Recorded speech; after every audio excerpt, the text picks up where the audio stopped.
Olá, tudo bem com vocês? Eu sou Melina Sander. E eu sou Raimundo Neres. E esse é o nosso canal Minha Vista de um Ponto. Vem com a gente!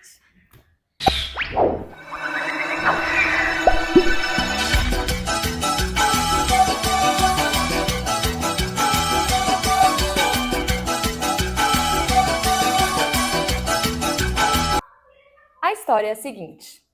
Séculos atrás, o tomate era uma novidade na Europa. E a classe alta europeia costumava comer o tomate em pratos de estanho, né? Esse tomate servido no prato de estanho, o que acontecia? Acontecia uma reação química ali.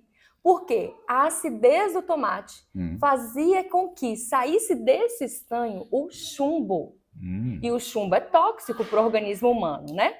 O que acontece? O chumbo que saía do estanho, desse prato de estanho, né? E combinava com os alimentos, dava a ideia de que o que estava envenenado era o próprio tomate.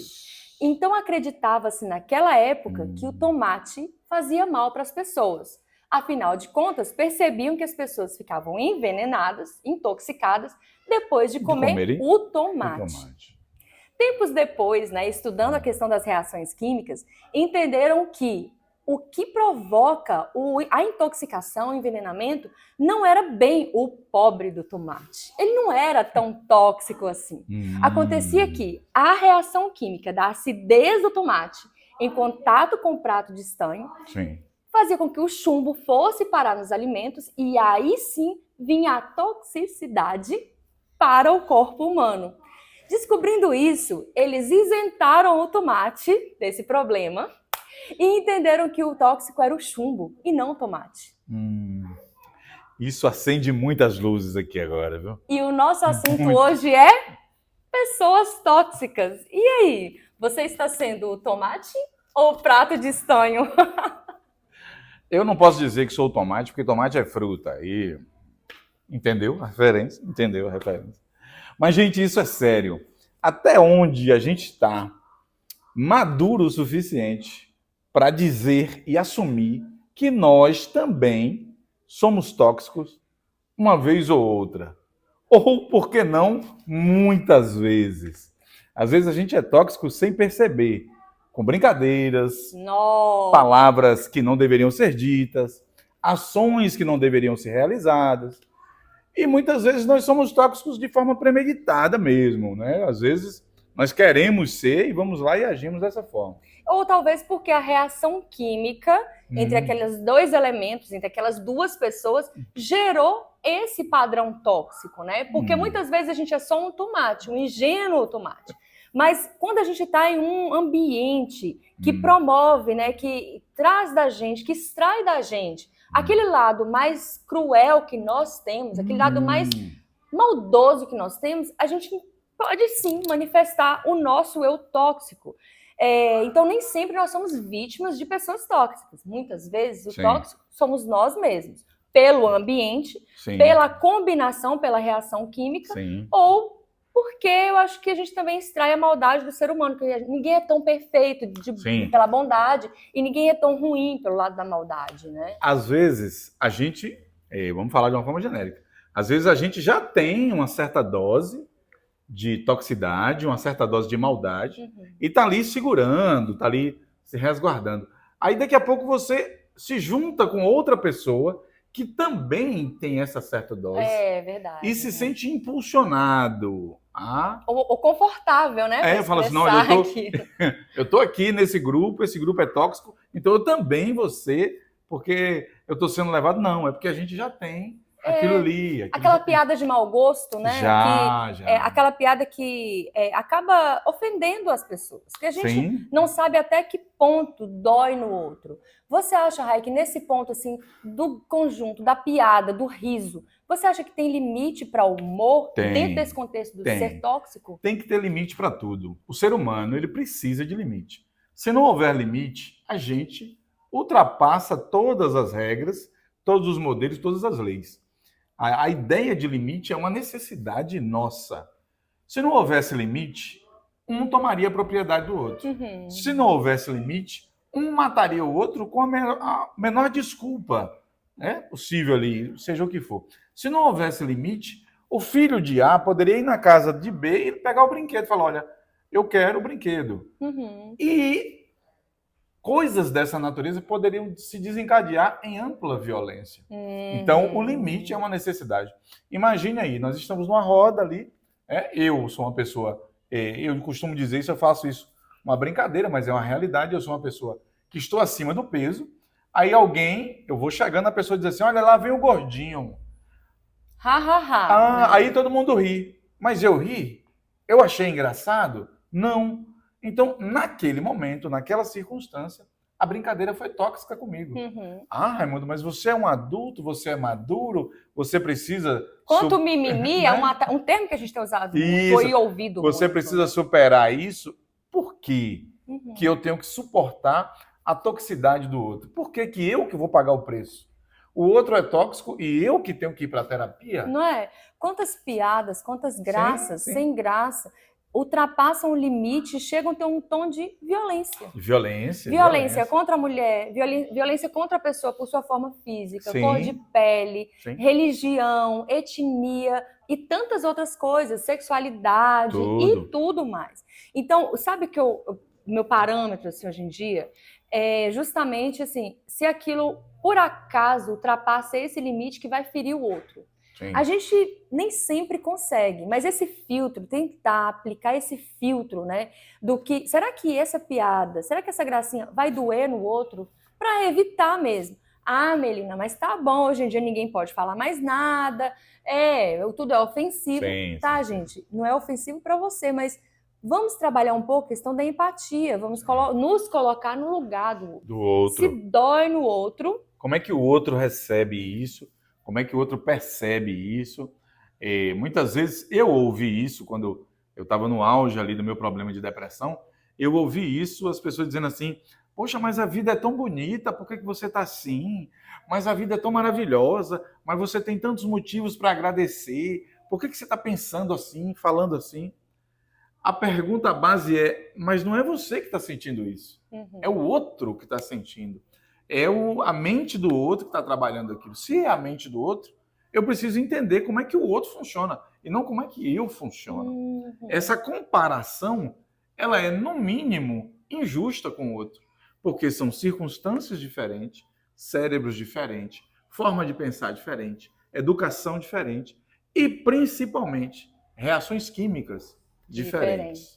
Quando você falava das questões emocionais, eu fiquei pensando aqui no seguinte... Você já reparou que as pessoas que você conhece no seu círculo assim, mais tóxicas são também as pessoas mais machucadas? Você já percebeu que muitas pessoas não é justificando, ninguém está aqui justificando a agressão verbal, física de pessoas, de outras pessoas, ataques, não é isso. Mas eu acho que a gente oferece, a gente dá aquilo que a gente tem. Às vezes a gente faz uma piada sem noção, a gente usa um termo inadequado por pura falta de conhecimento. Mas o que acontece com a maioria das pessoas que eu observo como agredindo outras, como sendo cruéis com o outro? São pessoas amargas, são pessoas que estão machucadas, calejadas pela vida, e é o que elas conseguem oferecer, infelizmente. Sim. Muitas vezes é uma forma que a pessoa tem de ocultar a própria dor dela mesma. Ela não Batendo no outro, que injusto. Ela não consegue se encarar. Ela não consegue encarar os problemas que ela mesma tem. Ela não consegue encarar a si mesma. Então, o que ela faz? Ela vai agredir o outro, numa tentativa, às vezes, de diminuir o outro, para ela se sentir num patamar superior, se sentir melhor, se sentir melhorada de alguma forma. E isso é muito comum em todos os meios, seja no meio estudantil, no meio organizacional, às vezes em igrejas você vê isso aí. Às vezes em conversa, em roda de amigos ali, você vai ver aquela pessoa fazendo aquela piada, aquele comentário, aquela coisa sarcástica, na tentativa de atingir o outro. Muitas vezes, na verdade, é só uma forma de se isentar. É aliviar um pouco aquela dor, né? Eu te agrido para me Pois sentir é, agora menos... é um absurdo, né? Eu querer aliviar a minha dor, fazendo com que você sinta dor. E você falou do ambiente estudantil. Quantas vezes a gente, entrando e saindo, tem campanha anti-bullying, campanha contra o bullying, vamos combater o bullying nas escolas. Em tempos anteriores, vou chamar de nossa época, tudo era permitido. Então, hoje, nossa geração desconsidera um monte de coisa que está acontecendo. Por quê? Porque, mas comigo foi assim, eu aguentei. Me chamava de tal coisa e podia. Então, hoje está ressaltando características físicas da pessoa como se fossem defeitos. Sim. Que seja da orelha, do biotipo, da cor da pele, Sim. da sexualidade e tantas outras coisas que ferem a criança. Agora, eu volto naquela questão. A criança que provoca o bullying, Rai, você não percebe que ela é uma criança que precisa de atenção e de ajuda? Embora, gente, eu entenda, tá? Tipo, poxa, eu vou ter que colocar o meu filho na terapia por causa do seu filho que não foi pra terapia e está causando esse abalo psicológico todo no meu. Mas, assim, eu tô falando da vítima do bullying e do agressor, a pessoa que provoca o bullying. Eu entendo que os dois precisam de ajuda, mas o que provoca o bullying, o agressor, ele precisa de muito mais atenção. Muito mais, geralmente, nesse lugar de perigo, geralmente é uma criança que vem de um lar onde os pais são inefetivos com ele. Os pais são ausentes, esse menino é criado sozinho, às vezes é criado na frente de uma televisão, é criado na tela de um celular, é criado por uma tutora, uma babá, que não lhe dá atenção nenhuma, até porque não tem essa obrigação. A obrigação da atenção é dos pais. E muitas vezes essa criança, nesse lugar de abandono, o que é que ela faz? Ela vai ferir um outro, ela vai tentar agredir o outro para suprimir isso nela. Como se ela dissesse assim, olha, alguém olha para mim. Chamando atenção, como se fosse um pedido de socorro, né? Eu não estou dizendo que isso é certo, não. Não, a gente muito não tá pelo contrário. Mas é um ponto de observação. Uma forma de você verificar que muitas vezes essa criança ela está pedindo socorro, pedindo atenção. Pedindo atenção a quem? No geral, aos pais. Olha para mim. Muitos pais acreditam que quando dão brinquedos, olha, eu vou dar tudo ao meu filho. Estou fazendo certo. Não. Bens materiais. Né? No geral, a criança ela não quer muitos brinquedos. No geral, o que ela quer é brincar. Ela quer alguém para brincar, seja com o que for. Às vezes é um carrinho de rolimã, às vezes é um carrinho de controle remoto, por que não? E às vezes é simplesmente correr no parque com o pai, com a mãe, com o cachorro, que coisa linda. Imaginei uma cena bonita aqui agora. O que a criança quer é a companhia, é o contato, a atenção. É aquele pai presente, aquela mãe presente. Dizer assim, olha, eu estou aqui com você, vamos lá? É estudar juntos, por que não? É conversar junto, assistir as coisas juntos ali, para fortalecer a personalidade, aquele elo com a criança. E a criança não tem isso, o que é que ela faz? Ela vai descontar em alguém, ela vai criticar alguém, bater, muitas vezes, o bullying, Sim, né? É físico, a questão tóxica vem de uma forma física ali. Você estava falando aí de nossa época aí. Eu era muito magro, nem parece isso. Ou saudade. Eu era muito magro e minha cabeça era muito grande. Meu apelido era Pirulito Pelota. Olha. Porque a minha cabeça era imensa e o corpo era magrinho, parecia um pirulito. KKK. Mas me fala uma coisa, os meninos faziam isso, falavam, como você se sentia naquela época? Era horrível. Normal? Não era normal, mas a gente encarava isso com normalidade. Por quê? Porque era uma coisa comum, no sentido assim, você contava para o seu pai, falava para a mãe, né? Meu pai não, para minha mãe eu contava, e ela dizia assim, olha, então também você fala alguma coisa dele. Xinga ele também. Revida isso, vai lá, e tal. E muitas vezes isso gera agressividade. É óbvio que você precisa estruturar o seu filho para que ele saiba se defender. Sim, importante. Não estamos justificando violência de jeito nenhum. Você precisa estruturar o seu filho para que ele possa se defender. É preciso que em casa a criança tenha uma estrutura de amor, para que ela não se ofenda facilmente, né?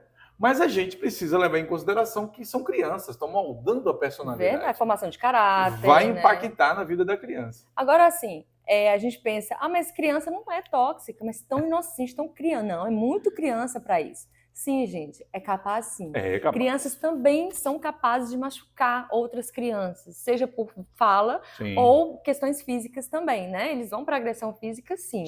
Então a gente precisa monitorar, ficar de olho nos nossos filhos e investigar. A gente não pode acreditar na primeira fala que a gente ouve, nem, né, como defesa, nem como ataque, mas saber cuidar, zelar por aquele bem tão precioso que está em nossas mãos, né, que é a criação dos nossos filhos.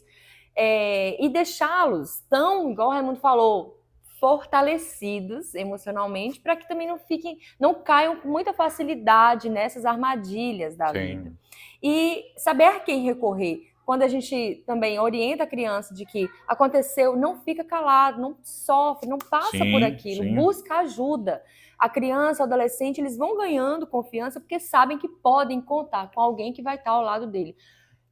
Isso é imprescindível. A gente não pode deixar esse assunto só para as campanhas anti-bullying das escolas, né, gente? A gente precisa trabalhar desde pequeno. A gente precisa fortalecer a ideia de que a educação e instrução são coisas que precisam... É uma via de mão dupla. É casa, escola, escola, casa.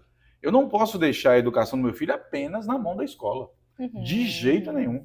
Eu preciso em casa, eu não vou trabalhar instrução, eu não vou dizer à minha filha como é que funciona a matemática, como é que funciona a química, não. Mas eu vou dizer à minha filha como é que funciona o comportamento social. Eu vou dizer à minha filha que ela não deve atacar os outros de forma gratuita e fortuita.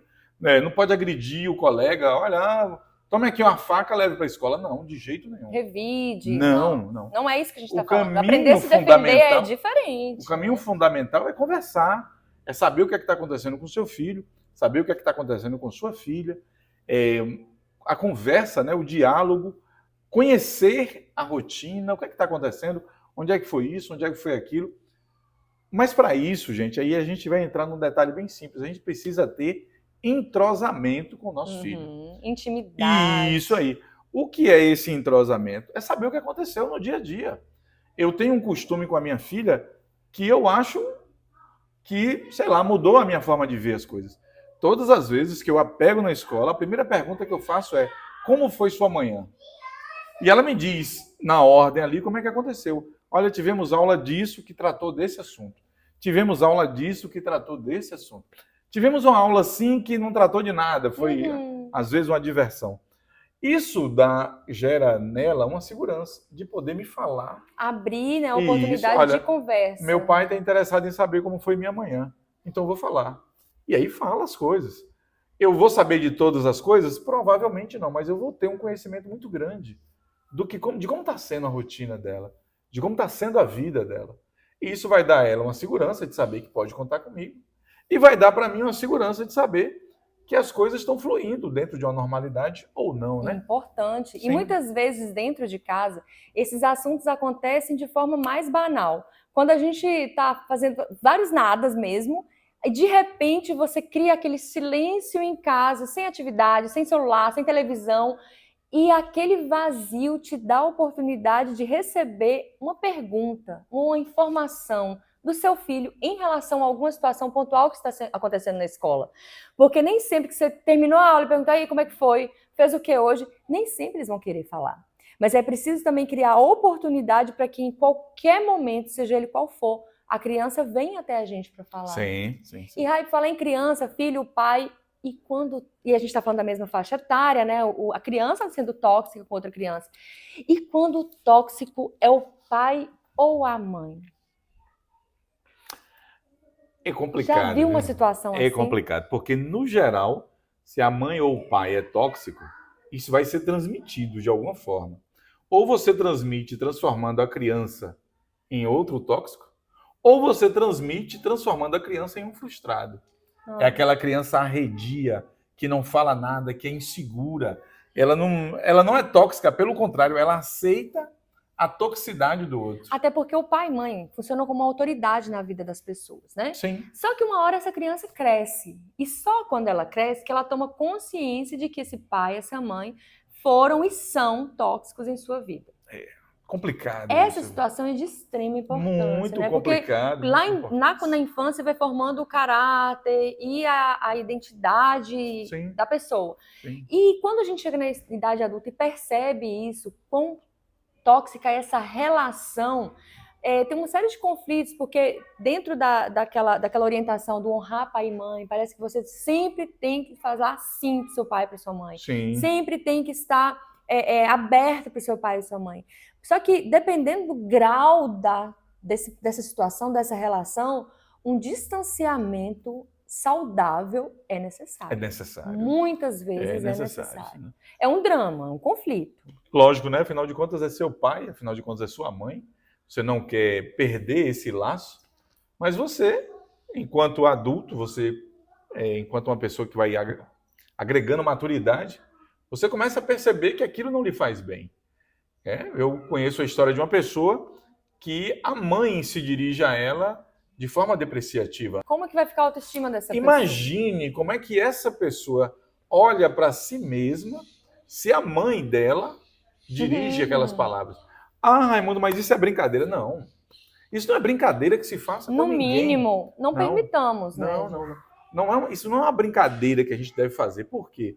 Porque quando você fala isso, existe uma coisa poética, uma frase poética, que diz assim: às vezes você fala da boca para fora, mas o outro escuta do coração para dentro. Como é que o outro escuta isso? Como é que ele internaliza isso?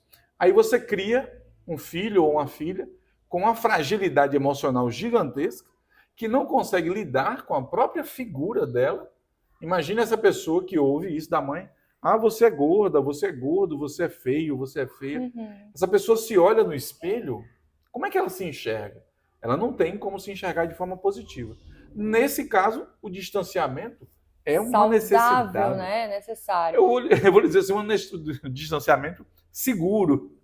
E assim, quando a gente fala de como essa pessoa que ataca, ela é ferida, a gente também precisa considerar que esse pai e essa mãe, eles agem não conforme a paternidade, a maternidade, mas eles agem conforme as suas próprias feridas. Estou falando que está certo? Não estou falando que está certo. Só defendo a ideia de que uma pessoa que fere é uma pessoa ferida. Eu não enxergo de outra forma. A pessoa que fere, ela tá magoada, ela tá triste, ela tá machucada por dentro. Só assim ela consegue ter a capacidade de atacar uma outra pessoa. Que seja seu filho, como? Porque a gente entende que o ciclo natural é: o pai cuida, a mãe cuida, o pai ama, a mãe cuida, cria aquele colchãozinho, né, da autoestima construída naquele ser humano. E quando o pai e a mãe têm esse papel reverso na vida, que é a pessoa que ataca, eu não consigo pensar em outra forma a não ser uma pessoa extremamente ferida, uma pessoa extremamente machucada que precisa de auxílio psicológico, quiçá psiquiátrico. Psiquiátrico, sim, por que não? Todos nós estamos aí alheios a essa situação, todos nós precisamos do nosso psicólogo. Da nossa terapia, né? Seja ela qual for. A gente falou muito em autoconhecimento. Então, quando a gente investe em autoconhecimento, a gente consegue perceber também de onde vêm esses ataques, né, pessoais. Se é de nós mesmos, se é de algum familiar próximo, se é alguém de fora. Então, o autoconhecimento ele vai trazer até esse direcionamento, né, Raio? Sim. Aí eu vou lhe fazer uma pergunta. Não fuja da pergunta, não. Certo. Eu sei que você nunca foge. Às vezes eu fujo. É a piada, gente. Ela nunca foge, não. Tem resposta para tudo, essa mulher. Como é que eu identifico uma pessoa tóxica? Vou fugir da pergunta, mas vou voltar para responder. Então, vamos lá. Quais os critérios que eu uso para identificar uma pessoa tóxica no meu meio? Eu não sou muito, para mim não é muito fácil identificar a pessoa tóxica, mas eu identifico bem comportamentos tóxicos. Sim. Então, quando a pessoa ela tem um comportamento tóxico isolado, relevo e sigo, porque é uma soma de fatores, né? Que aquela pessoa me traz, de benefícios, né? Que ela me traz naquela relação, é muito maior do que aquele comportamento tóxico. Às vezes pontual, né? Agora, se esse comportamento tóxico se repete e caracteriza um traço tóxico daquela pessoa, aí eu opto pelo afastamento mesmo. Afastamento seguro, saudável, necessário. É importante você perceber. E aí, Rai, como eu identifico esse comportamento tóxico?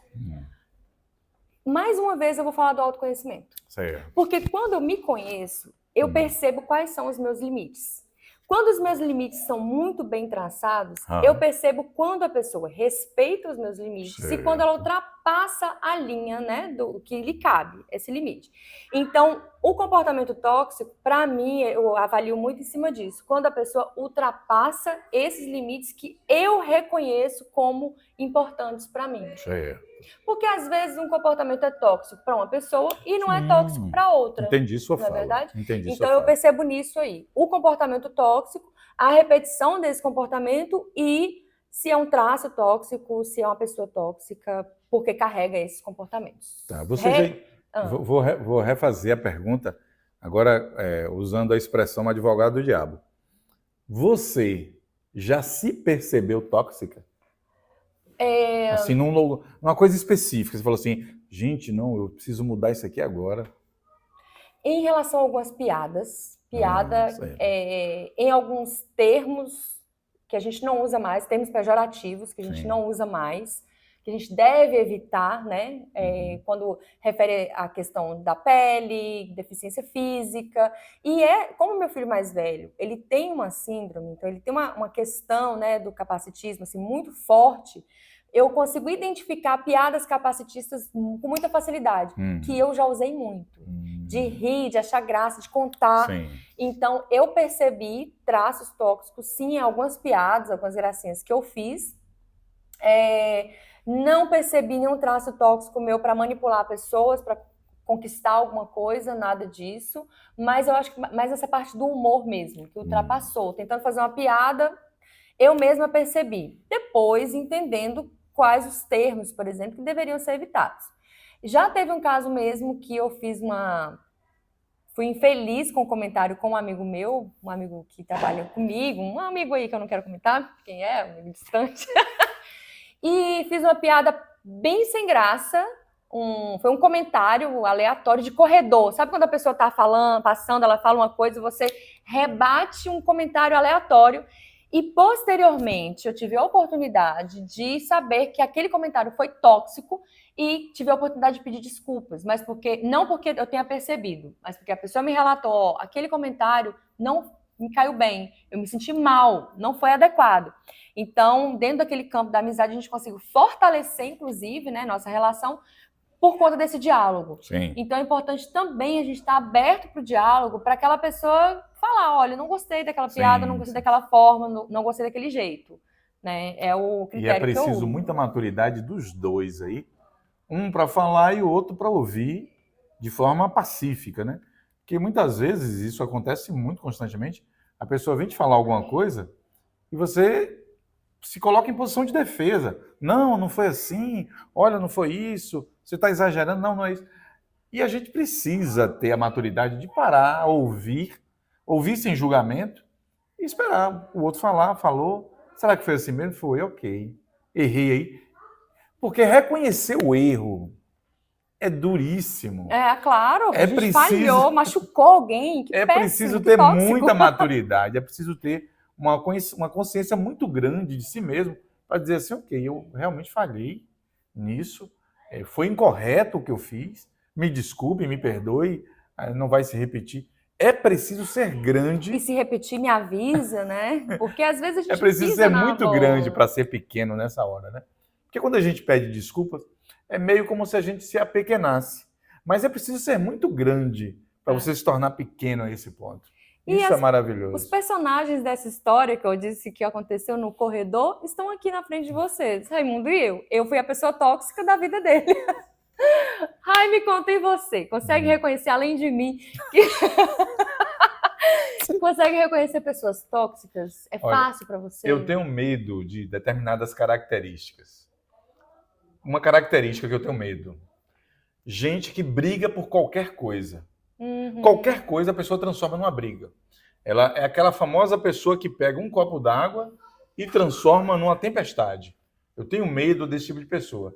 Por quê? Porque é aquela pessoa que ela tem 1000 problemas para qualquer solução que você trouxer. Você traz a solução, ela, não, mas não vai funcionar assim. Aí você dá outra solução, não, mas não vai funcionar. Aí você olha e fala, meu Deus do céu. Você quer resolver? O que você quer mesmo? Você quer que o problema continue?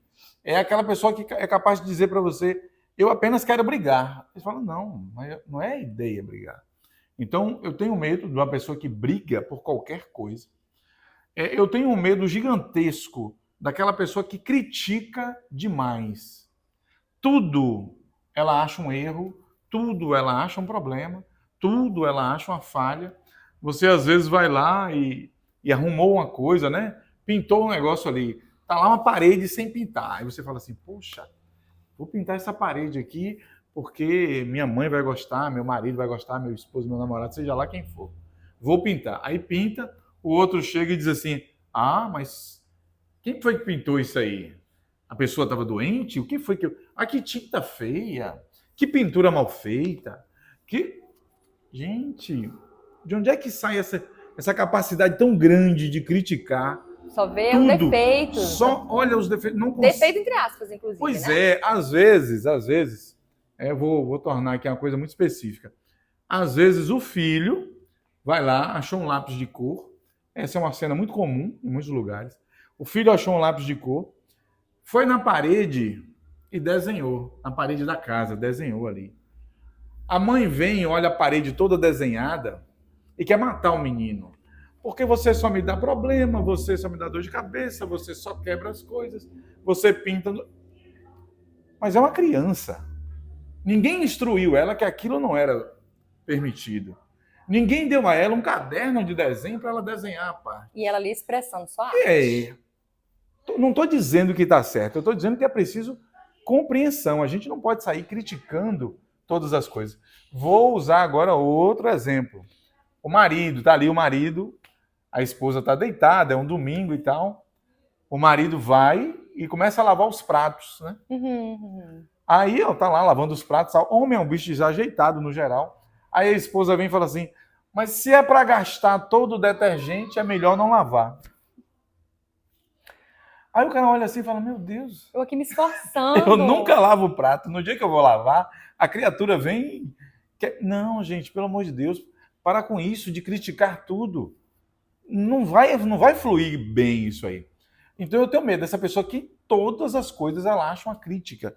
Tudo, critica tudo. Sua roupa, seu cabelo, e tudo. Horrível isso. E outro tipo de pessoa que eu tenho medo é aquela pessoa que é competitiva. Vou dar um exemplo. Você está num ambiente organizacional, está no seu trabalho ali, aí você chega e diz assim, nossa, eu estou com uma dor de cabeça. Eu pensei que ia falar que bateu a meta, né? Eu estou com uma dor de cabeça. Aí a pessoa diz assim, ah, não, sua dor de cabeça não é nada. A minha... Você precisa ver como é que está a minha dor de cabeça. Aí você diz assim, cara, certo. Aí você muda de assunto. Gente, hoje eu comprei uma bolsa bonita, né? Eu não sei marca de bolsa. Mas eu comprei uma mala. Aí a pessoa diz assim, não, mas a minha bolsa é maravilhosa. Aí você fala, gente, hoje eu troquei meu carro. Aí ela diz assim, não, mas mês que vem eu vou trocar o meu carro por um muito melhor. É como se ela tentasse sobressair qualquer coisa que você fale. Pro positivo e pro negativo, qualquer coisa que o outro fale. É uma competição que você fica preocupado. Eu tenho medo dessas três tendências aí. Aquela pessoa que briga por tudo, aquela pessoa que critica tudo e aquela pessoa que quer competir, inclusive nas coisas ruins. Exatamente. Olha, eu tive aqui, cortei meu braço. Ela vai dizer assim, não, mas eu cortei 2 braços. Sabe que, enquanto você falava, eu também lembrava de uma situação aqui, que é inclusive um aconselhamento da minha mãe.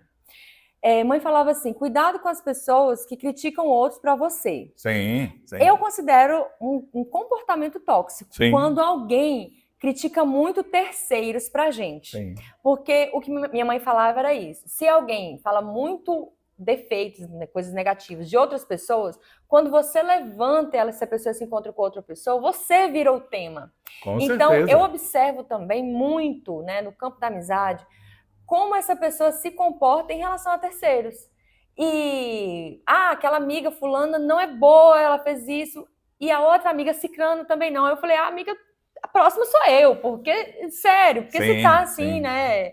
Então é um traço assim que eu me preocupo bastante, que fico muito atenta a alguns sinais mesmo. Sim. E falando de toxicidade, relações tóxicas, se a gente é, o que não é, a gente falou de filhos e pais, crianças, adolescentes, e dentro da relação, hein, Rai? Você citou aí o caso do pobre, do marido, tadinho, tentando lavar e recebe crítica. Sim.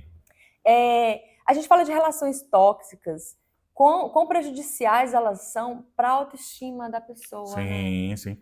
Quantas vezes a esposa, né, o marido saiu para trabalhar e a esposa ficou em casa. As pessoas têm uma tendência a dizer que quem está em casa não trabalha. O que é um absurdo, Porque o trabalho de casa nunca acaba. Nunca acaba. Você acabou de lavar os pratos, você precisa fazer comida. Quando você faz comida, automaticamente você suja os pratos. Aí você vai lavar de novo. É uma repetição de trabalho, é um trabalho incessante. E a mulher que está em casa, ela faz comida, cuida das crianças, cuida da casa, cuida da roupa do marido, né? Às vezes precisa cuidar. E ela termina não tendo tempo de cuidar dela mesma. Aí o marido chega em casa. E o marido chega em casa, os meninos estão arrumados, prontos, tomados banho. A comida está pronta, né? A casa está arrumada, mas ela não conseguiu se arrumar. Aí o que é que o inseto faz? Nossa, você tá feia, hein? Nossa, você tá com cheiro de cebola. Nossa, você Imagina, ela tava cortando a cebola, vai estar cheiro de você tá com cheiro de alho. Nossa, essa blusa aí de política que você tá usando aí, tá horrível. E a criatura nunca se põe no lugar da outra, né? Então, você começa a minar dentro do relacionamento o seu próprio relacionamento. Agora, se você percebe dentro do relacionamento, isso é comum. Eu percebo que o meu relacionamento é tóxico, mas eu não consigo sair dele. Eu não consigo me organizar dentro dele. Você acha por que a pessoa se submete a relacionamentos tóxicos, mesmo percebendo que aquele relacionamento está sendo tóxico para ela? Na minha cabeça vem 3 motivos. Primeiro, insegurança emocional. A pessoa é insegura dela mesma. Ela acha que se sair dali, ela não vai conseguir nada melhor. Né? Insegurança emocional. Segundo ponto, insegurança financeira. Ela acha que se sair dali, não vai conseguir se manter. Para sair dali, ela teria que ter alguns subsídios, né? Um lugar para morar, uma renda para viver, tal. Se tiver filhos envolvidos, então, a questão fica mais séria ainda. E a terceira é a pressão social. A sociedade cobra que você sustente aquele relacionamento para o bem da família, né? Para o bem do aspecto social. Muitas vezes essa pressão vem da igreja, né? Da questão religiosa. Muitas vezes essa pressão vem de seus familiares. A mãe diz assim, não, olha, eu suportei seu pai 30 anos, suporte o seu marido aí. Fica na sua. Né? Suporte o seu marido. Muitas vezes o pai diz assim, não, minha filha, você não pode ser uma filha sem marido. Sustente esse cara aí, aguente, sei lá, vai empurrando com a barriga aí. E muitas vezes se arrasta mesmo. A pessoa vive num relacionamento ali ruim por 10 anos, 15 anos, 20 anos, 30 anos. Chega no final da vida infeliz, mas bateu a meta de estar com a família. São várias variáveis aí, são várias questões, né, que fazem com que eu não consiga sair daquela relação, mesmo considerando, mesmo reconhecendo que ela seja uma relação tóxica. Agora, em situações mais sutis, a gente fica na dúvida de quem é o tóxico na situação. Se é ele ou se é ela, se é ela ou se é ele. Quem é o tomate, quem está sendo prato de estanho nessa relação. Né? Eu acho que às vezes falta, me perdoe cortar você. Diga aí. Às vezes eu já falamos disso no vídeo anterior. Eu acho que às vezes falta maturidade para sentar e conversar sobre o assunto. Porque às vezes é possível sim reverter a situação. Às vezes é possível consertar. Eu bato na tecla, e por que não consertar a relação? Bato na tecla. Todas as relações são consertáveis? Não. Tem algumas que desgastaram a ponto de não reatar mais. Mas é possível, sim, consertar? Eu creio que é possível. Independente de qual tenha sido o problema. Eu tenho uma exceção a isso aí, é o fato de quando há violência física. Se há violência física, aí não dá para negociar a violência física. Mas outras questões é possível negociar, é possível conversar, é possível perdoar, por que não? É possível dizer assim, olha, fulano, vamos tentar de novo? Vamos tentar de novo, por que não? Vamos zerar isso aqui, bora zerar essa conta. Lembra que tem um vídeo que você fala sobre a conta ali dos emocionais, né? Então, vamos zerar essa conta, vamos partir daqui em diante, vamos lá, vamos ver se a gente consegue fazer. E não só ver se consegue, né? É fazer dar certo. Não é tentar, não, é se esforçar. É fazer dar certo. Colocar a energia, colocar a intenção de fazer dar certo. Tem um filme muito bom chamado Star Wars, que tem um mestre pequenininho chamado Yoda. Yoda diz assim, tentar não existe, apenas faça. É um verbo, inclusive, evitado na PNL. A PNL, Programação Neurolinguística. Eles dizem para a gente não usar o verbo tentar, porque quem tenta não quer conseguir. Aí eles sugerem, né, o uso de envidar esforços, fazer o meu possível, mas Quando você fala tenta fazer, o cérebro já recebe aquela informação como não consiga. É só uma tentativa, sim. sabe? Não se esforce tanto. Não se esforce tanto. Então, quando a gente fizer quando a gente for usar a palavra tentar, é melhor trocar por fazer o meu melhor, fazer o meu possível, evitar esforços, etc. E aí a gente percebe que os comportamentos tóxicos estão muito ligados a uma falta de gestão emocional. Gestão emocional. Quando eu tenho uma melhor gestão das minhas emoções, eu consigo melhorar o meu comportamento e evitar comportamentos tóxicos, né? Liberar-me de traços tóxicos. Tem um vídeo que o Rafael Grata, excelente, eu gosto muito, aprecio muito os vídeos dele, que ele fala que as pessoas que têm melhor gestão das emoções são as pessoas que conseguem ser mais gentis com todo mundo. E ele fala isso mesmo, porque se eu tenho a capacidade de, depois de um dia difícil, coisas ruins aconteceram comigo, eu consigo ainda assim manter a gentileza de trato com o outro, eu sou uma pessoa que tem minha gestão das emoções em dia, organizada, estabelecida. Sim. E você, o que é que você acha desse assunto? O que é que você pensa de tudo isso aí, dessa questão de pessoas tóxicas e o fato de que às vezes nós mesmos podemos ser essa pessoa tóxica? Fala pra gente o que é que você pensa, escreve aí nos comentários, manda pra gente ali no direct o que é que está em seu coração com relação a isso. Você concorda com isso? Você não concorda? Vem com a gente e fala sobre esse assunto, para que a gente possa, de repente, desenvolver novamente isso aqui, porque a gente está sempre voltando naquilo que a gente já falou ou comentou. E como está no meio disso tudo a gestão das suas emoções? Essa pergunta é boa. Você consegue perceber os seus comportamentos tóxicos ligados a uma falta de gestão das emoções? Tô com raiva, me expresso no outro. Tô nervoso, me jogo no outro. Sou tóxico porque não estou conseguindo organizar minhas emoções. E o outro está sendo tóxico comigo, eu consigo reconhecer? Eu consigo reconhecer o meu lado tomate? O meu lado prato de estanho? Conta pra gente, o que você achou dessa história e a relação que tem com as nossas relações? Com certeza, faz isso aí. Não esquece, curte, compartilha e vem com a gente. É a gente e você com o Brasil de audiência. Até breve!